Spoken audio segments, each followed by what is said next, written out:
people, welcome to Bethel Brothers Hot Rod. Today I'm going to be mocking up some parts on Sam to make sure where my final assembly goes.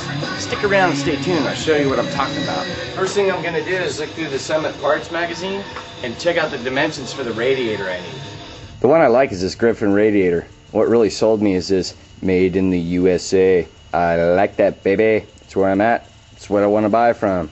One of the things I like is they list how big it is, especially the thickness and how wide. As you can see, they get kind of expensive, and the one I need is the 31 by 16, so I'm getting off kind of cheap as compared to some of the other ones. Check those prices out, dude. Wang! So yeah, I'm going with this, dude.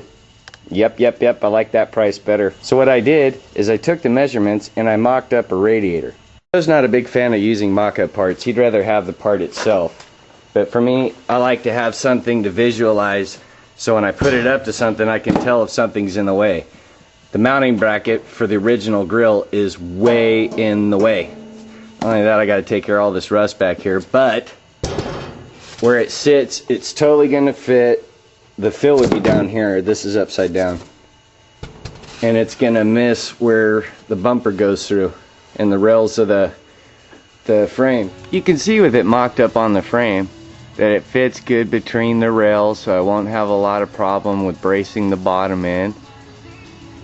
And it also gives me a good general idea of the location it's going to be in. As I had said before in previous episodes, when Joey and I put in the new cross member for the motor mounts, I missed my mark by 1/4 of an inch. So with the original radiator, I would have been 1/4 of an inch into the radiator.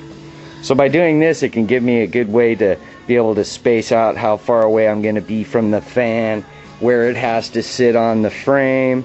Plus I could put all the other parts on and then see where I got to go from there. I know the front end's going to take a lot of work, so this is a good time to do it. I also know that by using the measurements from the Summit magazine, this is exactly how big it's going to be. So the guesswork is completely gone. Thanks, Summit, for being on our side. Using a hacksaw to cut this out so it's a little bit straighter and neater cut. Got the top loose. Now I gotta pop the spot welds loose.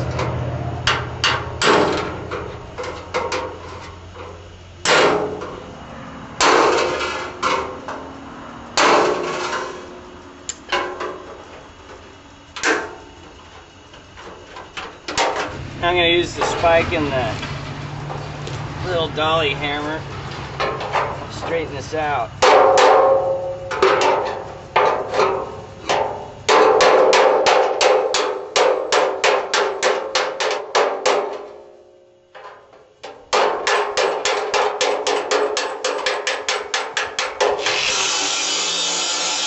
I grinded the edge down so it wasn't as sharp.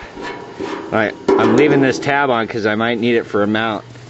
I also cleaned out the inside of the grill, got some of the rust off. I'm still debating whether or not I'm going to paint the whole thing or restore the chrome or what, but that's how bad it was before in here. And it's a little cleaner. I still got to get in there and get more, but at least some of the metal's showing now. Now I can put the two parts together and mock them up and start getting positioned for it to start cradling the radiator. Hey, the horses showed up. I'm gonna go feed them. Come with me.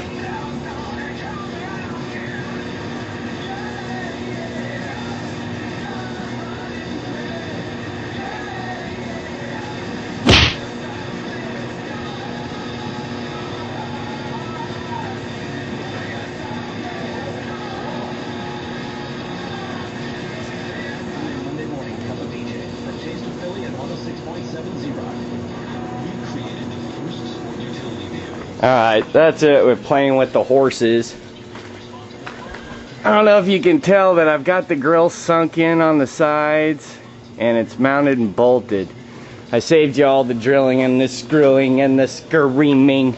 And see how you look down and just like a little tiny bit pokes out. It's like that on both sides. And I try to get the spacing even on the sides. Fit and finish, fit and finish. So now that that's there, Okay, on some of these edges, it's like pulled away just a little bit. Let me see if I can get a better shot. It's pulled away just a little bit, so I'm going to follow around with the hammer and smooth out these edges so they flow a little better all the way around.